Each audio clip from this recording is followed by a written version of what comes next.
30 centuries ago, a queen set out from the distant land of Saba at the head of her caravans to pay a visit to King Solomon in far-off Jerusalem. Intrigued by his legendary fame, she wanted to put him to the test by asking him riddles.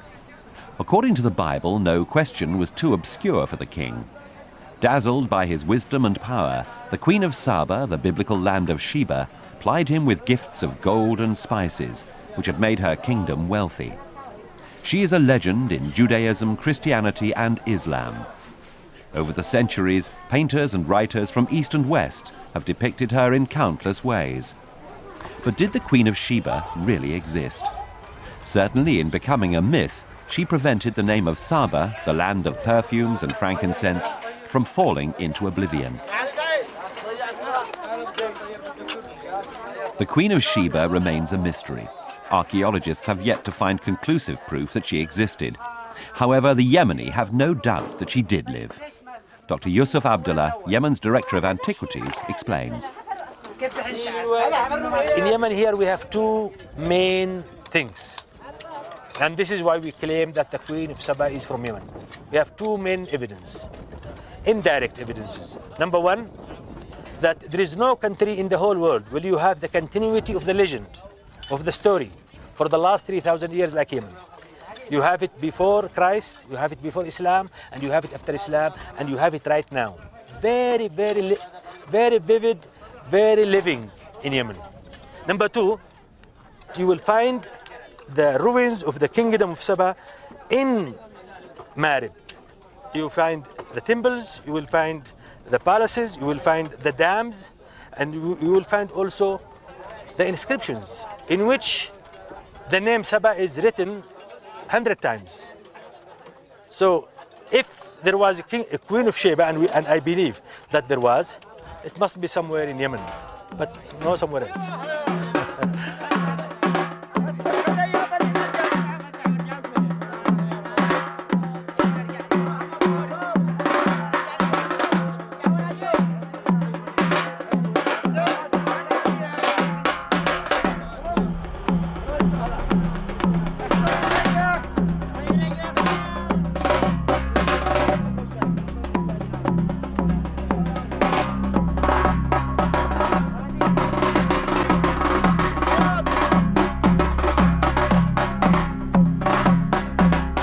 Yemen's geography has been instrumental in forging human history.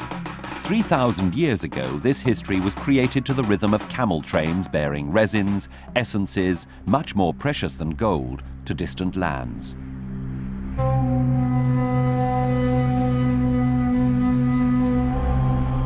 Situated at the southernmost tip of the Arabic Peninsula, Yemen experienced several periods of prosperity during its history, but its golden age goes back to antiquity. At this time, there was a vast and highly lucrative trade in frankincense gathered in the southeast of the peninsula. The aromatic resin was collected and then transported by caravan to the major markets of Egypt and the Levant, and even as far as Rome. In the ancient land of Yemen, tribes settled in towns on the fringes of the desert, making a living from this caravan trade over which they held a monopoly. They made considerable profits and developed into full-scale commercial states. From the 8th century BC, Saba, Kataban, and Hadram rose to prominence as the first major caravan kingdoms. For nearly 1,000 years, they shared or disputed control of the spice route. Hadram, with its capital Shabwa, was the home of frankincense production. It is the most oriental of kingdoms and the starting point of this journey. Hadram had been a source of fascination for centuries. But it was not until 1886 that the first map was made of the country, and it was only in 1975 that archaeological excavations unearthed some of its history.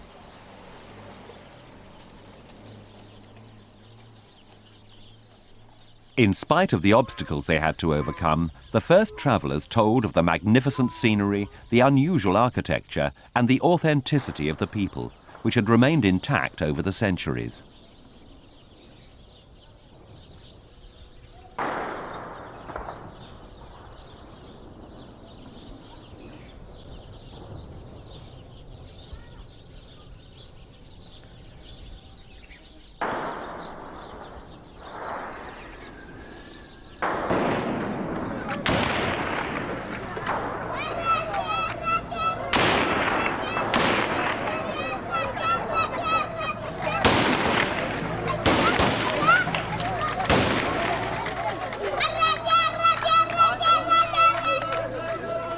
Each ritual reflects Yemen's rich cultural and religious heritage. A wedding brings together the entire village for 4 days, a long celebration with singing, shooting and prayer.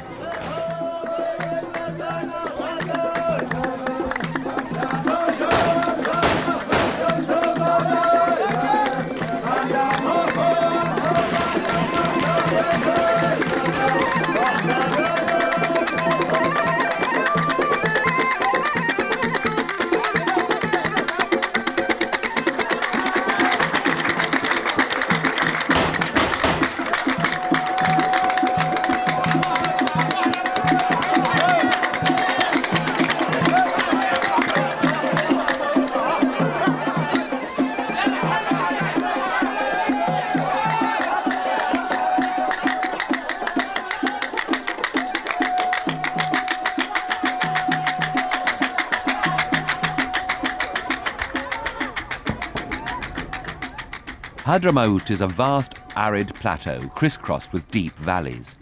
Long ago, there was a profusion of Boswellia sacra, the frankincense tree.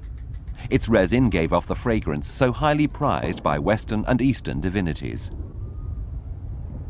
The harvesting of the frankincense, which remained a closely guarded secret, gave rise to many fables and legends. The historian Herodotus tells how tiny multicolored winged serpents swarmed around each tree to protect it. Nowadays, the frankincense tree has almost died out completely in Hadram. A handful can still be found growing on the high desert plateau. The last harvesters comb the mountains for days, making incisions in the trees and collecting the drops of whitish resin that ooze out and dry in the sun. A scraper is the only tool they need.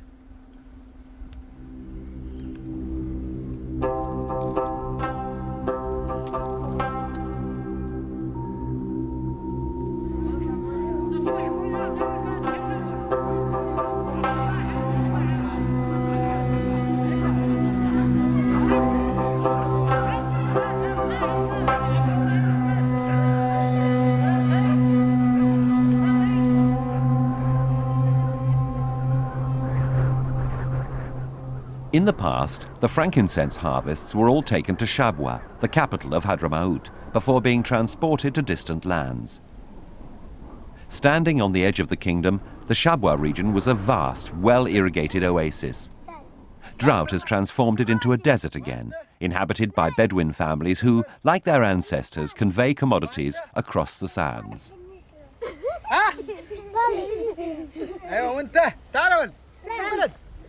In ancient times, another resource was exploited, salt, which was as necessary for humans as frankincense was for the gods.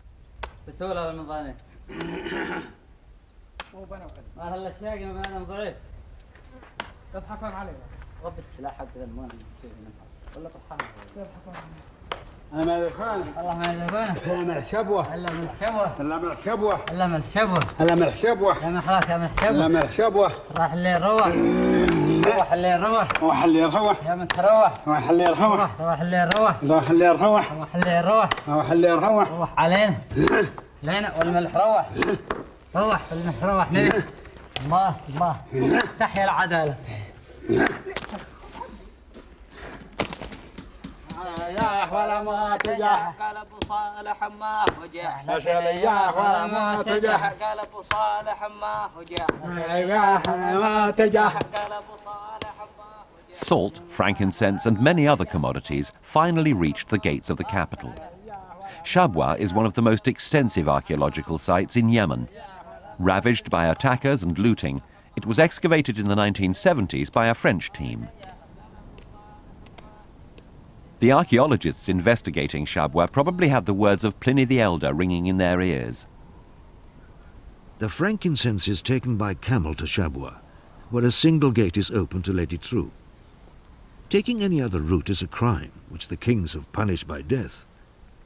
There the priests levy a tithe in the name of the god called Sabin, not according to weight, but according to volume.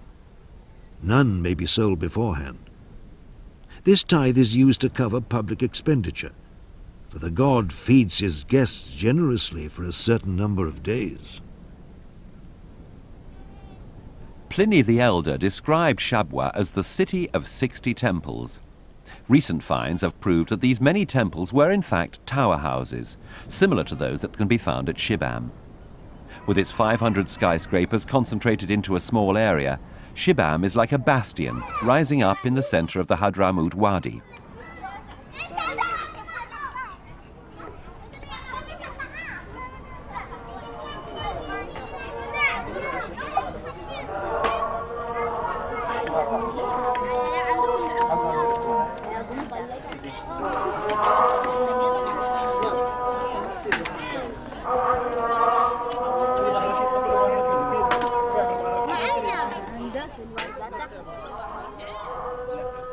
These huge tower houses, 5 to 7 stories high, generally accommodate a single family.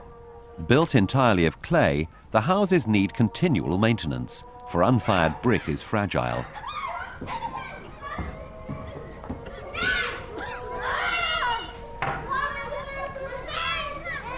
On the outskirts of the town at first light, the workers mix water, earth and straw. They are making the rammed clay bricks that will dry slowly in the sun.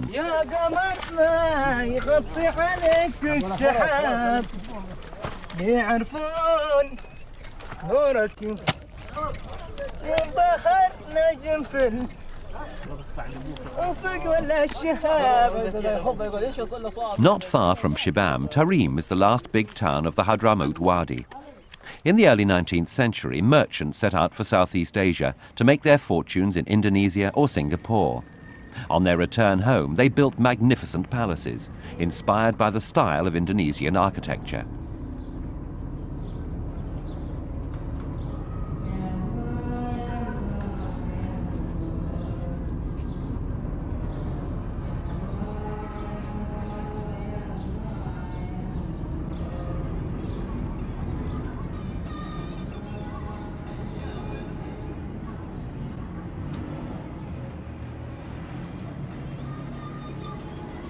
Often abandoned, these clay palaces fell into ruins. They should have been protected by rendering the bricks with the whitewash that is made on the borders of Hadramaut.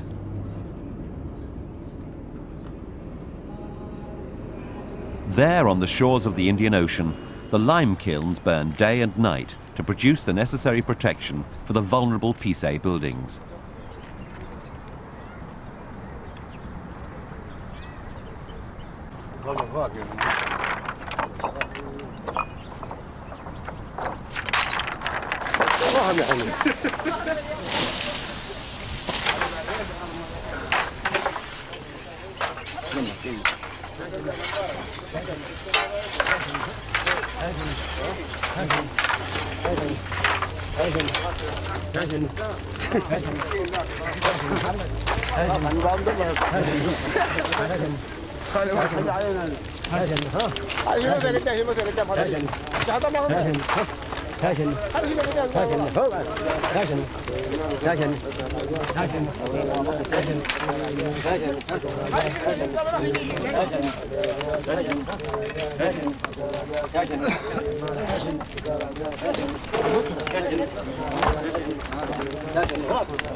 In the 1st century, the Kingdom of Hadramaut benefited from the development of sea routes between the Red Sea and India.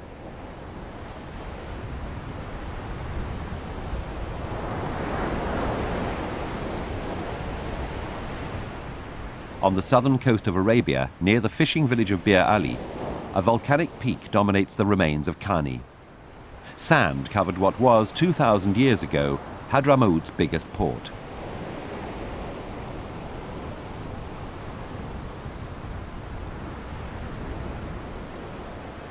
The port had no docks.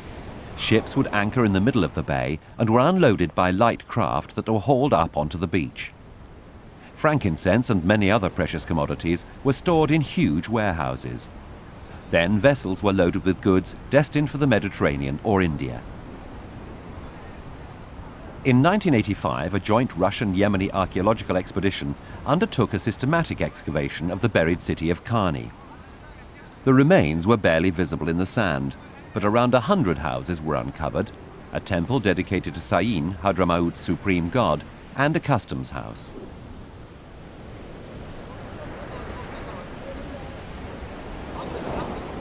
During an invasion by the kings of Saba around the middle of the 3rd century, 47 ships were destroyed in the port, which gives an idea of the intensity of the maritime traffic at the time.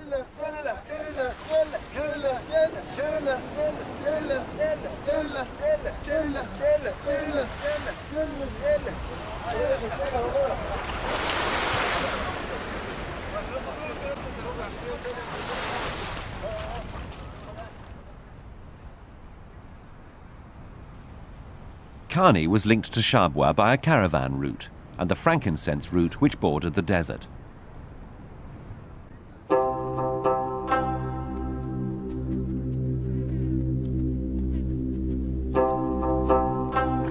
The caravans went past Al-Ukla, a small rock on top of which was a construction whose purpose remains a mystery.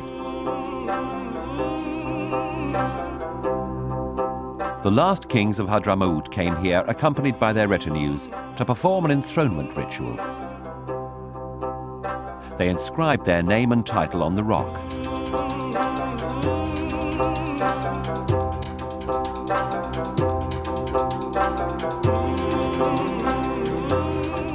Al-Ukla perhaps marks the symbolic frontier of the kingdom.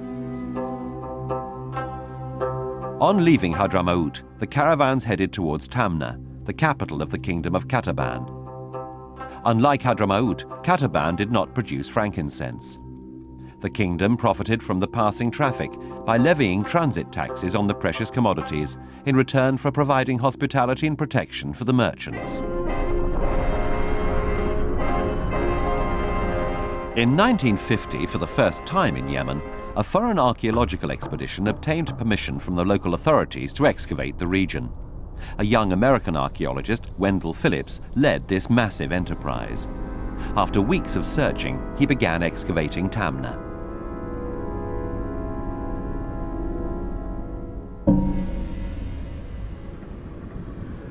From the 7th century BC, Tamna was a major trade center.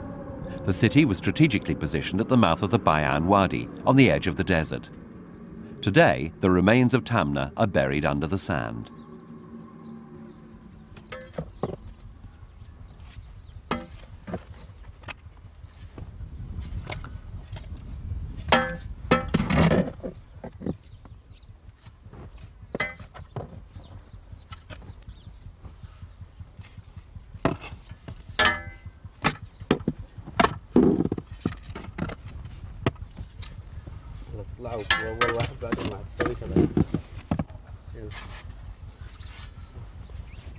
In the center of the city, a stone pillar that is absolutely unique is inscribed with the rules for the operation of the market, the taxes and the division of stalls between Katabanians and foreigners. It stipulates that anybody who traded there had to have a shop and pay taxes. With the permission of the market supervisor, they could trade alone or with a partner. It was up to the king to set the tariffs.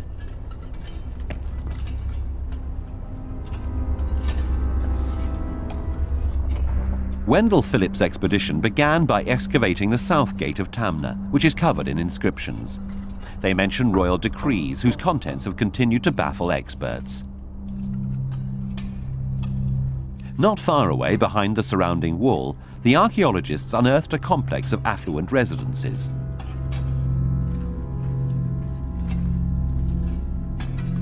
In the Yafash house, the American team found 2 huge bronze lions, a cupid astride each one. Of Greek inspiration, these figures were cast in Tamna using the lost wax technique. Probably attached to the outer wall of the house, the lions were engraved with the names of the owners, a father and his son.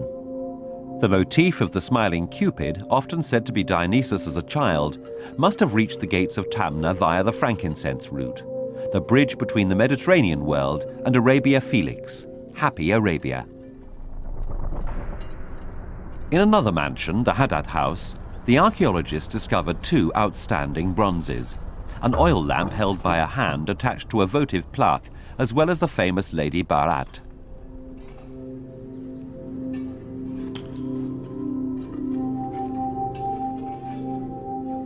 Lady Bar'at was a priestess of Am, the chief god of the kingdom of Kataban. The plinth is inscribed with her name together with a dedication to Dat Himyar, a goddess who was worshipped in several southern Arabian kingdoms.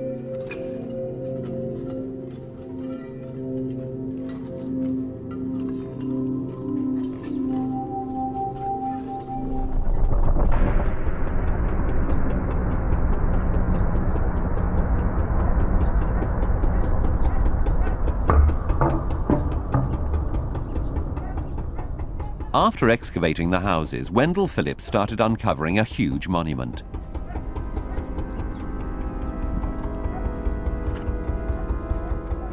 At the foot of a wall, the symbol attributed to a moon god led people to believe for a long time that it was a temple. Modern archaeologists think it more likely to be the royal palace.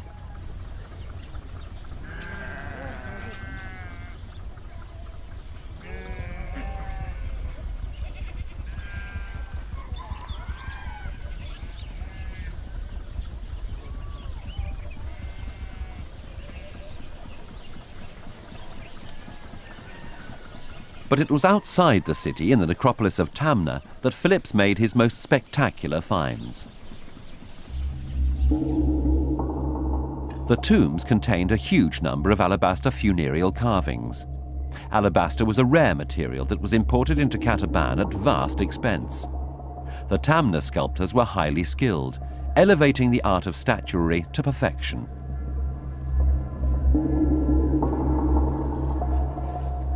The transparency of the subtle colors of these materials emphasizes the beauty and luminosity of this face with its huge eyes.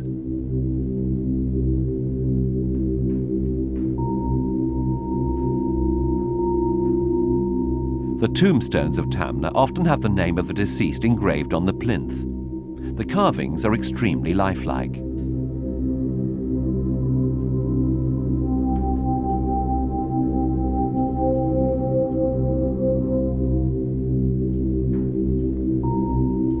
On other tombs, the face of the deceased is depicted in a highly stylized manner, as if a symbolic representation were enough to evoke their memory. This gold necklace displays the skill of Yemeni goldsmiths. It was probably worn by a funereal statue, as the 3 holes in the lovely Miriam's neck suggest. Baptized thus by the archaeologist who discovered her, Miriam is without question the most beautiful face in Yemen. Her fine features are emphasized by her curly hair, once colored black. But we still have her lapis lazuli eyes and her enigmatic smile.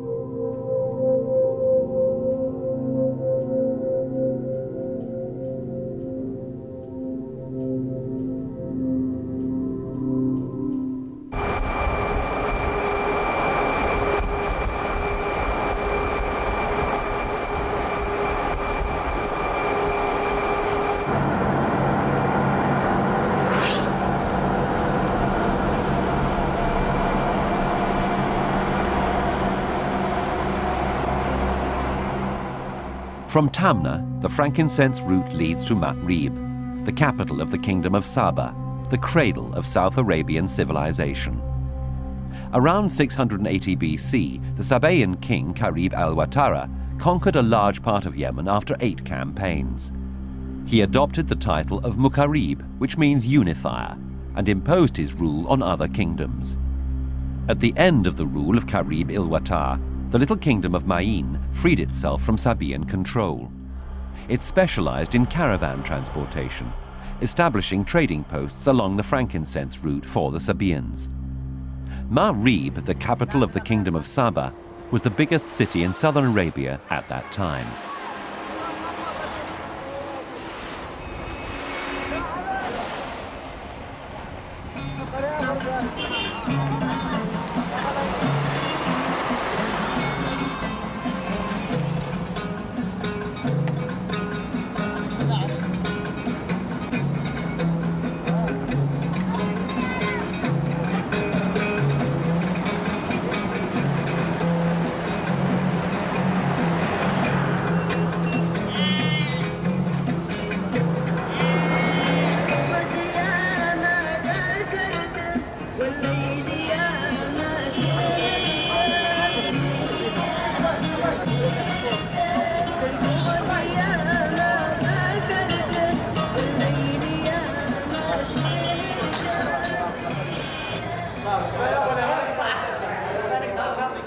The memory of Saba's glory is preserved on the walls of the cafes in the new town of Mahrib. The kingdom's prosperity depended on the spice trade and agriculture. The fertility of the Mahrib oasis is still legendary. It is mentioned in the Quran, in a surat describing Saba as an excellent country with 2 wonderful gardens. For centuries, the Sabaeans channeled the water from the seasonal rains that ran down from the mountains towards the Dana Wadi. According to Arab tradition, the Mahrib oasis was a vast palm grove that took more than 40 days to cross on horseback, without the rider ever being exposed to the sun.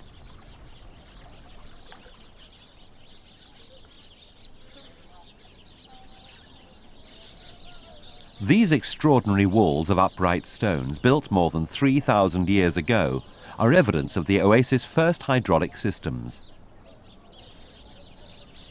Placed in the Wadi bed, these little dikes diverted some of the water towards 2 sluice gates. Canals then irrigated the surrounding plots of arable land.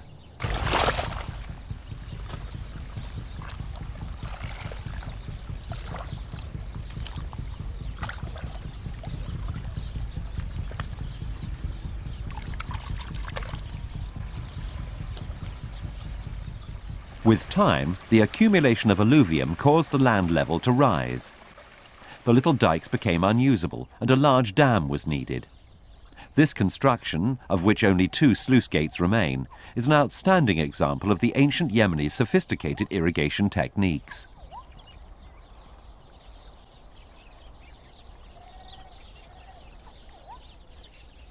Two sluice gates were built into the rocky sides of the Dana Wadi. A dike more than 600 meters long blocked off the valley. In the rainy season, the water that filled the wadi came up against the dike and ran off along 2 canals towards the fields below.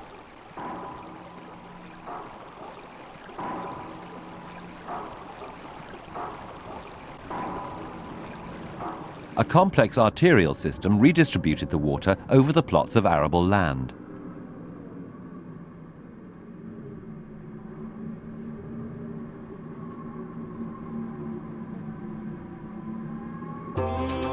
At one time, the Mahrib oasis extended over nearly 10,000 hectares.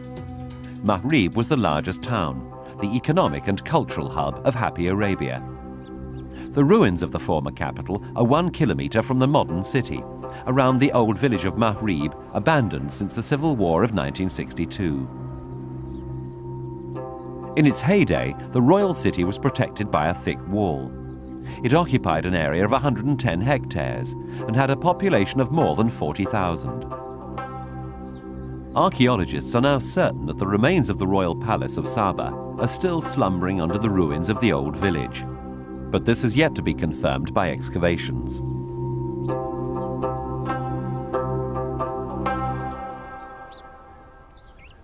At the end of the village is the ancient Suleiman ibn Dawood Mosque, the Mosque of Solomon, son of David, which was built on the site of one of the city's temples. Monolithic columns, ancient capitals, sometimes mounted upside down. All these architectural features were borrowed by the Muslim architects of the 10th century from the ruins of ancient shrines.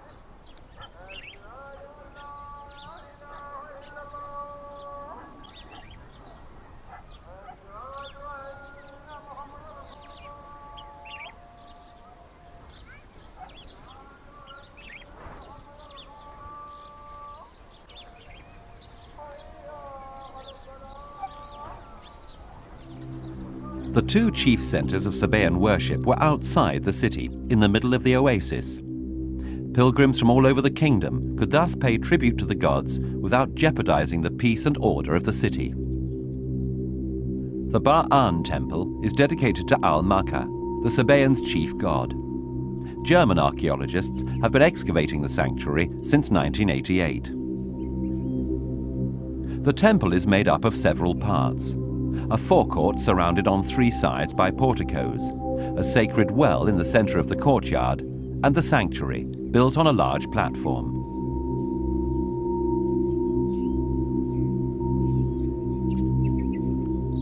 Ritual ceremonies probably began around the well, the most ancient part of the temple.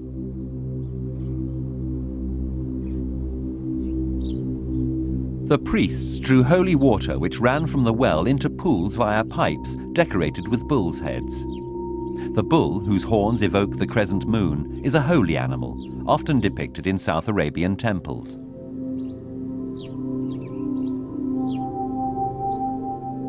Steps, flanked by two bronze statues, then led to two great columns with capitals, typical of Sabaean temples.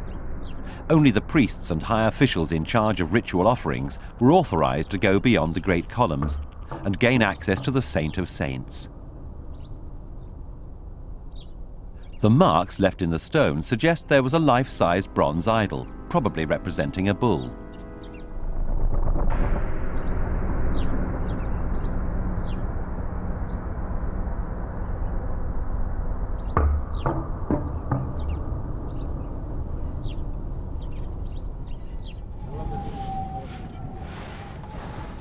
The god Al-Maka was worshipped in a second temple, the Temple of Awam, 1 kilometer from the Temple of Ba'an.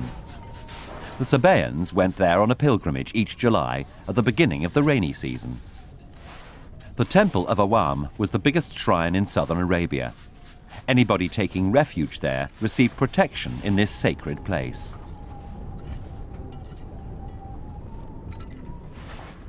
In the 1950s, Wendell Phillips' American expedition began excavating the shrine. They discovered numerous inscriptions dedicated to Al-Maka, painstakingly carved on huge blocks of stone. The South Arabian kingdom spoke different languages, but used the same script, devised by the Sabaeans at the beginning of the 7th century BC. It was based on an alphabet of 29 characters, and only the consonants were written. Generally, it reads from right to left, and the words are separated with vertical lines.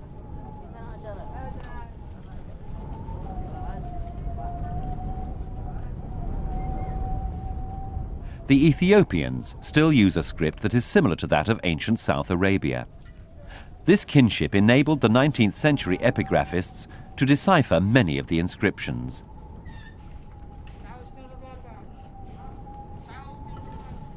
The excavations of the peristyle revealed more than 24 statues, often in fragments. The most beautiful, but also the most puzzling, is known as the Ma Dikarib.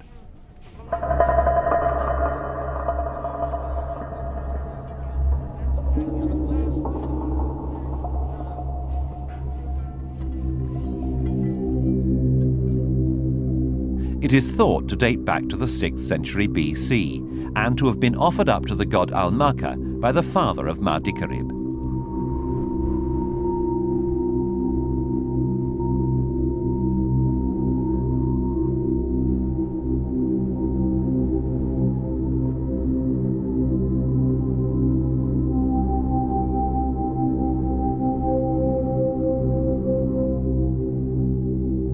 Ma Dikarib is wearing a lion skin and carrying a dagger, evoking the traditional jambia, the emblem of Yemeni pride for centuries. After 9 months on the Mahrib site, the hostility of the Bedouins and of the soldiers who were supposed to protect them forced Wendell Phillips' American team to halt their excavations abruptly and leave everything as it was. Once again, the Temple of Awam vanished beneath the sand.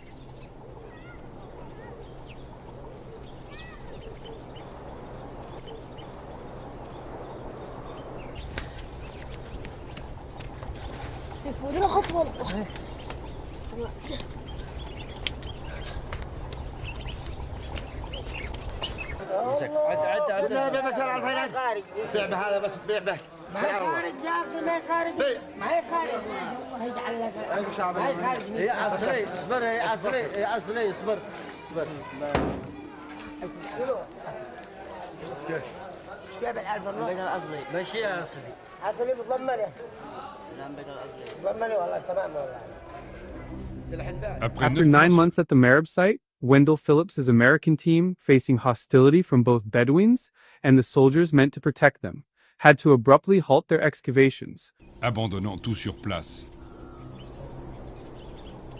The sand once again engulfed the Temple of Awam.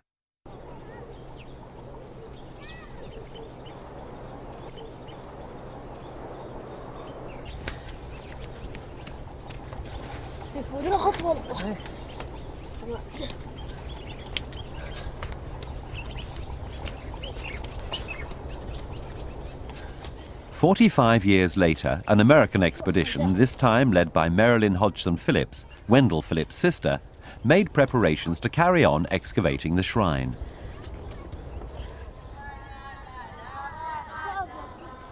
Near the temple, German archaeologists have recently discovered a group of tombs which were part of a vast necropolis reserved for senior officials of the kingdom.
After a day's journey north by camel, the merchants reached Jidfir, the last Sabaean town on the frankincense route. After stopping for refreshment, the caravans entered the Kingdom of Ma'in.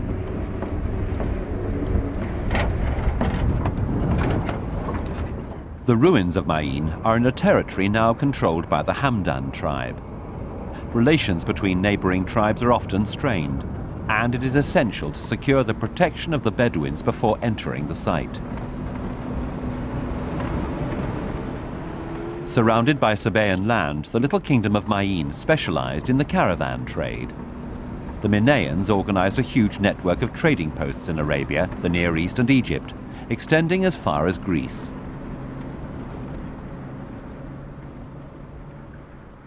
For centuries, the ruins of Ma'in served as a stone quarry for the local people.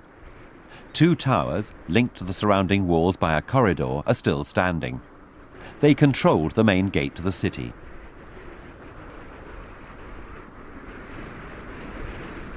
The ancient city is nothing but a heap of ruins, lashed by sandstorms. Only one building has remained virtually intact. We have no idea what it was used for, as no archaeological expedition has been granted access.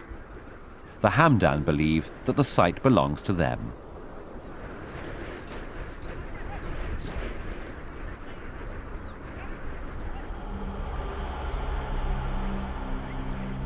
A few kilometers to the south of Ma'in, Barakish was a major Minayan city.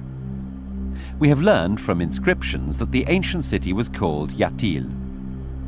The Barakish complex is impressive. Rising in isolation in the middle of the desert, this architectural complex is the best preserved in Yemen. The walls bear witness to the city's history. The epigraphists have deciphered nearly 300 inscriptions. The most famous tells the story of 2 traders who, having traveled to Egypt, tell of the dangers that beset them and which they survived. Inside the walls, the visible buildings are from the Islamic era, between the 12th and the 13th century. But ancient Barakish is still there. It has been slumbering for 2,000 years beneath a thick layer of archaeological remains that have protected it. In 1990, an Italian team began excavating near the southern part of the city.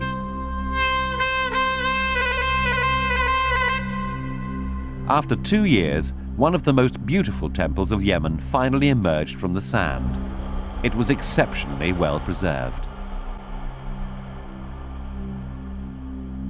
The shrine was reached via a monumental staircase. After going through the portico made up of 4 great columns, the faithful entered the great hall of the temple.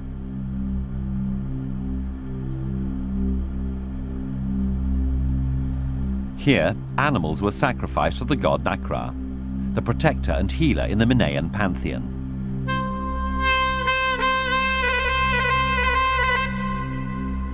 Ritual banquets were held with tables laden with offerings and decorated with the heads of ibexes.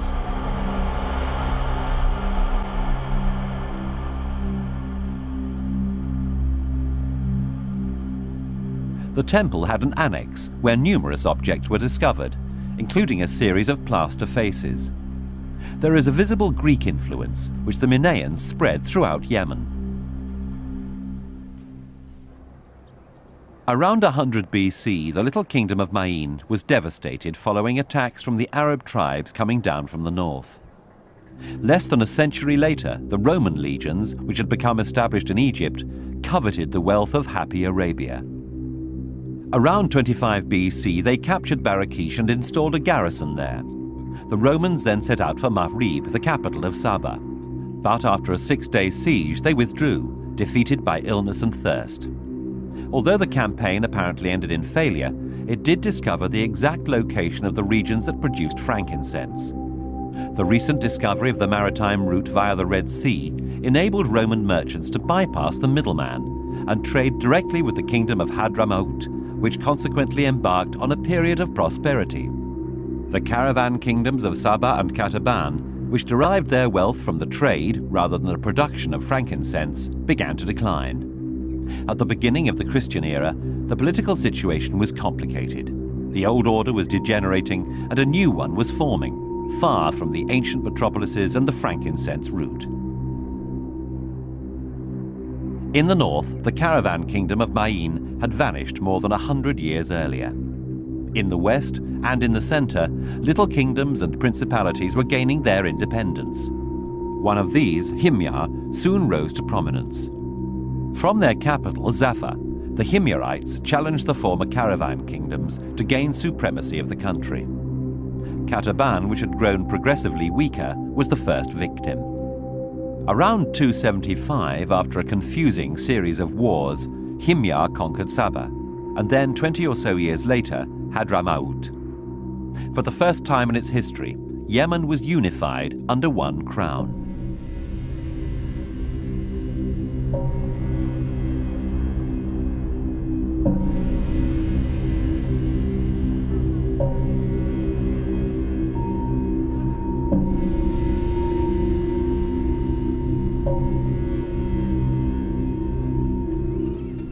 Zaffa was now the capital of a vast kingdom. Unlike the former caravan metropolises built on the edge of the desert, Zaffa was situated on the highlands, far from the frankincense route, in a region that had natural irrigation.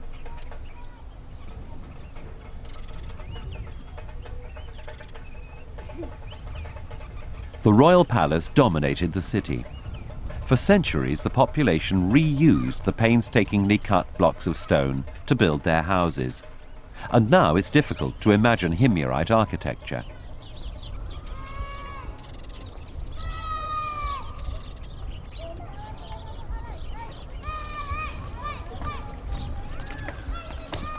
Built into the rock, the Zaffa necropolis remains the only vestige of the ancient capital.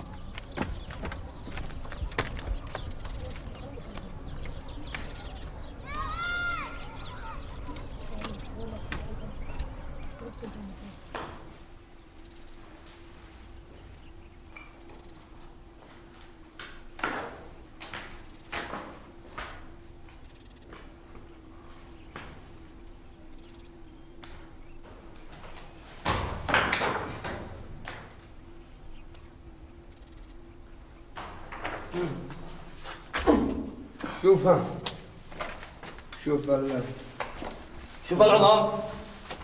شوف العظام هذا كانت مقبرة وكانوا يتموهم في الحجار هنا.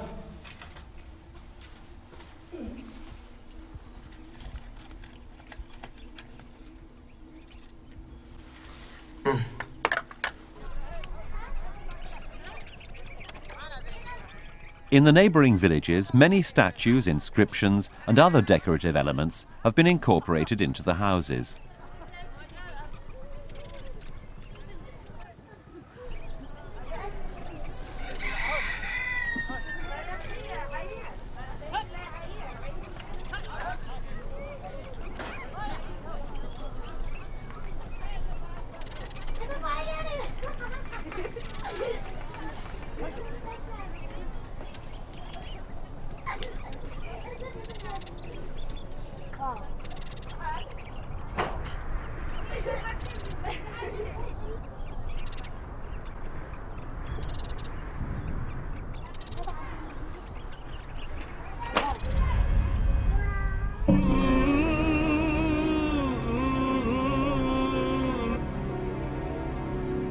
An inscription recovered from the ruins of Zafar is of particular historical interest.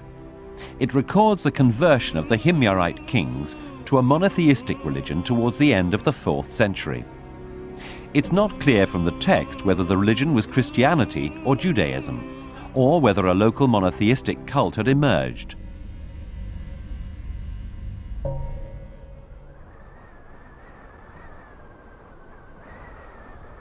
In any case, the abandonment of the old gods in favor of a single god was a political act which enabled the sovereign to consolidate the unity of his vast kingdom by imposing a common ideology on the population.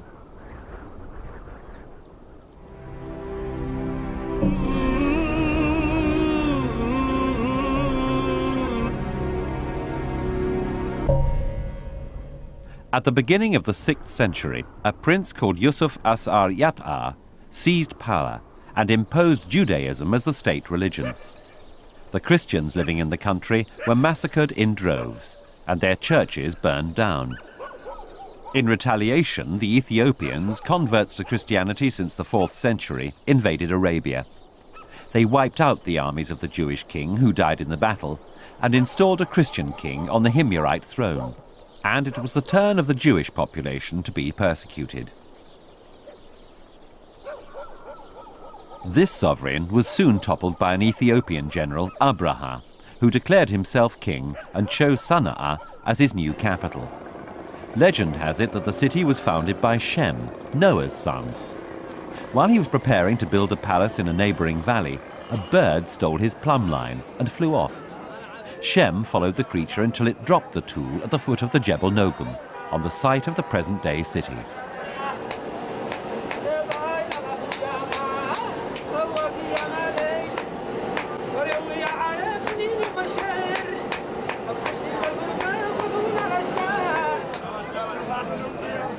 Site of the present-day city.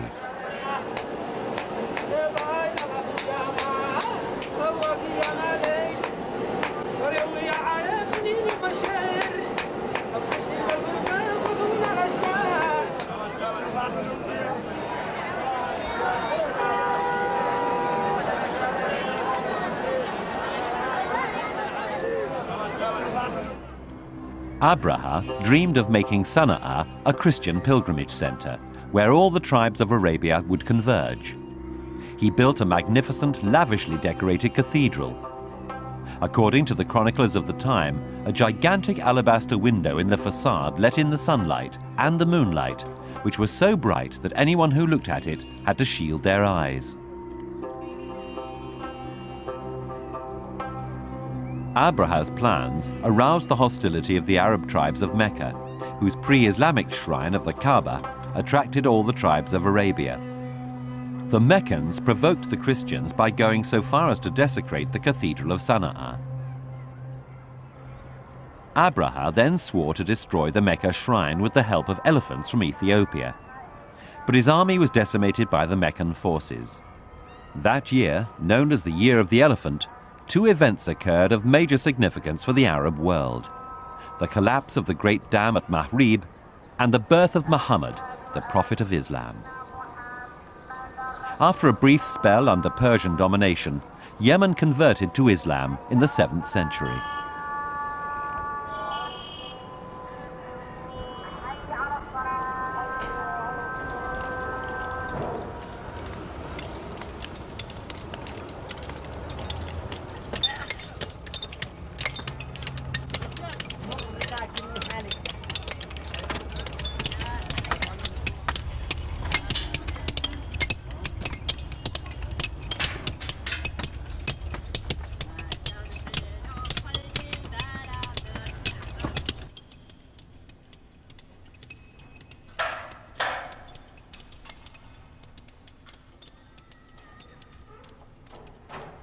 While the history of Yemen had begun to emerge, thanks to the work of archaeologists from America and Europe, the Yemeni themselves have now begun recapturing their past.